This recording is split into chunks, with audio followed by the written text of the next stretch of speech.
Timmy had no doubts about what he wanted and sat in the airship before I had finished packing my bag. I had tried to come up with reasons why it would be a good idea for him to stay. But I think he could hear that I didn't believe what I said myself, and in reality, I would also rather have him with me.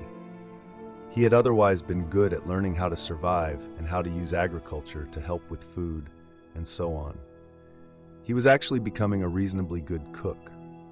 But in his mind, staying back was not an option, and I had grown extremely fond of his company.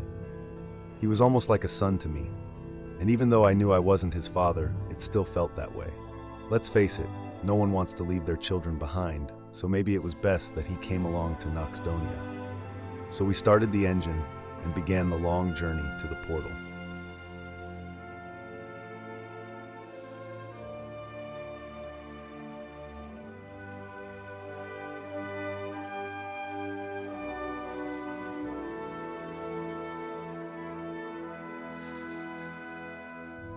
As we flew, we talked a lot about George's tower in the north, and how they had talked about the crystal coming back, and about the note Blockport had left. Now I knew where she had met the man she had written about on the note at the old library. I also talked about how I had two towers almost identical to George's tower back home in Noxdonia. I look forward to showing Timmy around town. I had almost told Timmy everything about Noxdonia and the surrounding kingdoms.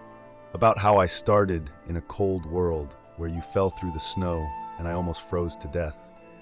And about how I built a farm with a windmill and made sure to cook enough food for the whole town that lay a little next to the farm. And that I sold the farm to McNeely, and how I built the sawmill together with Gregor 84 and expanded it to also receive goods from the mine, which was a large covered hole with an elevator in the middle, and how the town grew and grew. Now it had its own harbor and Dross's Delicatesse, which was a chocolate factory in the middle of the city, and the wood shop Gregorson, or Big G as we called it in town. But also about Trelonia, Lord Kilroy of the Dark Circle, and River Gual, which was also where Amelia Blockport came from. I had also told him about the magical cave I flew through that led to Hillside, the small town in the mountains. How blue vines hung down from the top of the cave, and how you were filled with a kind of happiness when you traveled through the cave.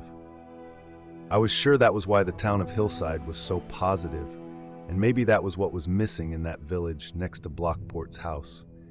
At least they wouldn't be harmed by a little joy in their lives. We also talked about what Timmy wanted. As he himself said, there was really nothing left in this world. His father was killed by a skeleton. Then they fled the village they lived in because of a pillager raid, and during the escape, his mother was attacked by a zombie. He wanted to start fresh, and a new world was perhaps what was needed for him to find peace again. I told him that I would probably be there for him, but that we would just have to find our way back. When we got home to Noxdonia, there would be plenty of opportunities for him, and I explained to him that even though I had started in a snowdrift, much of the world was warm and cozy. I myself had built the railway that connected many of the kingdoms that lay around me, and even some that were far away. For example, there was the kingdom of Helgantia in the nether, but also the elven kingdom of Altaba, the great mother tree and the pirate bay. And last but not least, Jesper 2900's area, which was a small place, but where the work went so slowly that you almost thought time was going backwards. There would be many options for him, and he would decide for himself what he wanted. The only thing I had on my agenda was an old score with Lord Kilroy. He had once told me about a princess in distress. The task was simple enough. I just had to go through the portal and find her and bring her back. At the time, I didn't know what would happen. I had an expectation that it would be just like going to the Nether, where there is a portal on the other side, but when you got there was no portal. And then I usually didn't make it that far before I passed out. Now I've tried it a few times and the same thing happened, but this time I had the crystal, and by the looks of it, it should be what I needed to get home. I hope that's how it works. I'm not sure I can handle having to start over again.